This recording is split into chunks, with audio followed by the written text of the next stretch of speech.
Merci beaucoup à Frix Penguin pour cette brillante synthèse et puis pour nous avoir allongé au moins 2 jours de colloque, le temps que nous puissions répondre à l'ensemble des questions qu'il a abordées. Plus sérieusement, allez, on a une petite dizaine de minutes, donc vraiment, ou des interventions ou des questions qui n'excèdent pas la minute.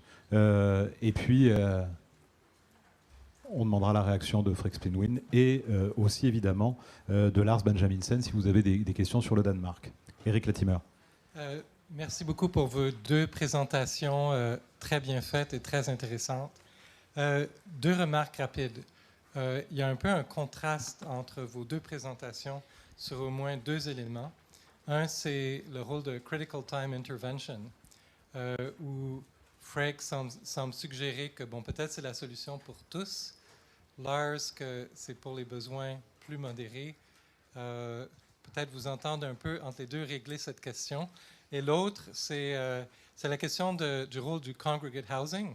Si on regarde du logement regroupé, si on regarde la définition même de Housing First, et comme c'est compris aux États-Unis, ça englobe à la fois les logements dispersés et le logement regroupé.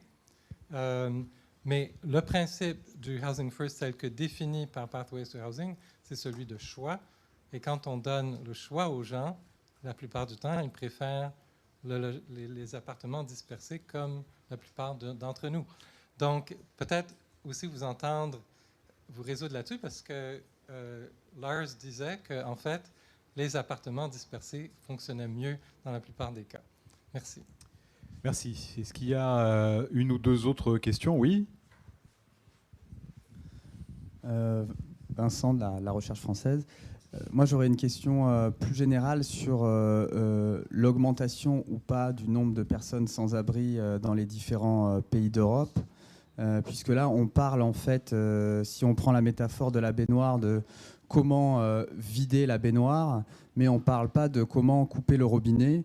Et je pense que c'est quand même une question fondamentale et qui peut aussi expliquer l'épuisement des acteurs. C'est que si on ne réfléchit pas à comment arrêter, notamment en France, je pense, les expulsions, qui sont, je crois, selon la Fondation Abbé Pierre, entre 20 et 40% liés à des troubles du comportement. On peut imaginer quand même que même si on trouve des très bonnes solutions pour sortir les gens de la rue, s'il y en a encore plus qui rentrent, on ne va pas régler le problème. Merci. Pas de dernière question. Alors, on va faire réagir Lars Benjaminsen et Frix Penguin. Peut-être d'abord Lars Benjaminsen en vous demandant bien sûr d'être le plus synthétique possible tous les 2.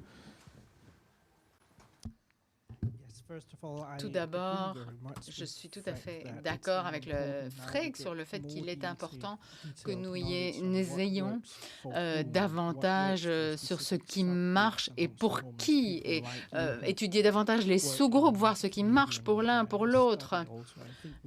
Je pense que nous devons aller plus avant dans ces programmes européens.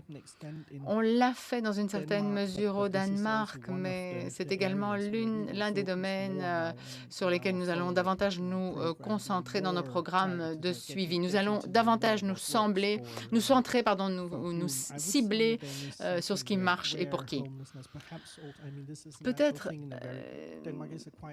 le Danemark est un système de soins de santé qui est assez qui fonctionne bien et qui est centré sur ces personnes avec des besoins complexes. Et je pense que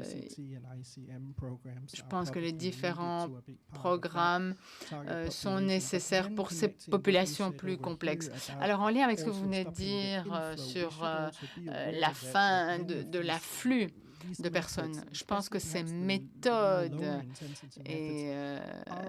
sont bien sûr très utiles pour empêcher que les gens ne deviennent sans abri,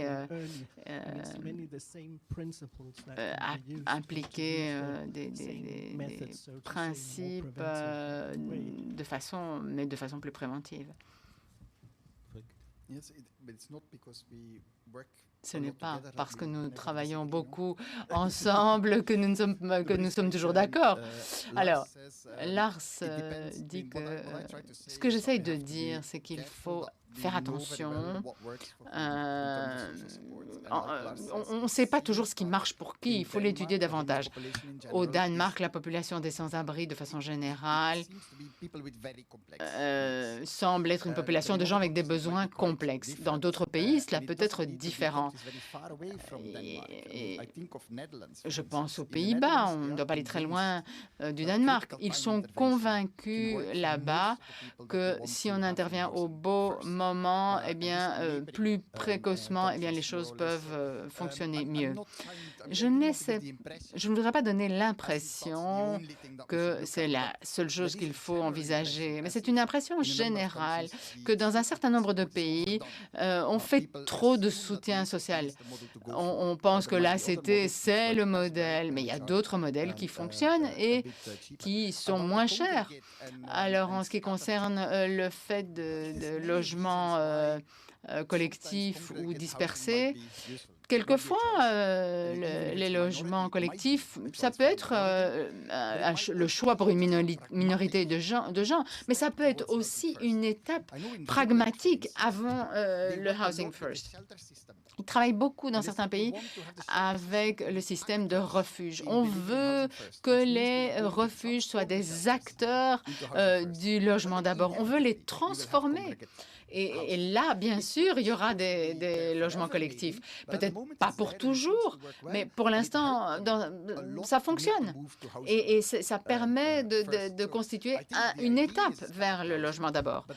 L'idée finale doit être la dispersion, mais il doit pouvoir y avoir, à mon sens, peut-être des logements collectifs. Alors, ce qui concerne le flux vers le sans-abrisme, bien sûr, je suis d'accord. Mais ce avec quoi je ne suis pas d'accord, c'est qu'il faut d'abord essayer de diminuer cet afflux. Il faut faire les deux, mais en ce qui concerne la sortie, on sait ce qu'il faut faire. Il faut juste le faire. Toute dernière demande, non, c'est bon, du côté canadien, c'est bon. OK, parfait. Merci à tous. Tous les deux pour votre synthèse et vos éclairages européens.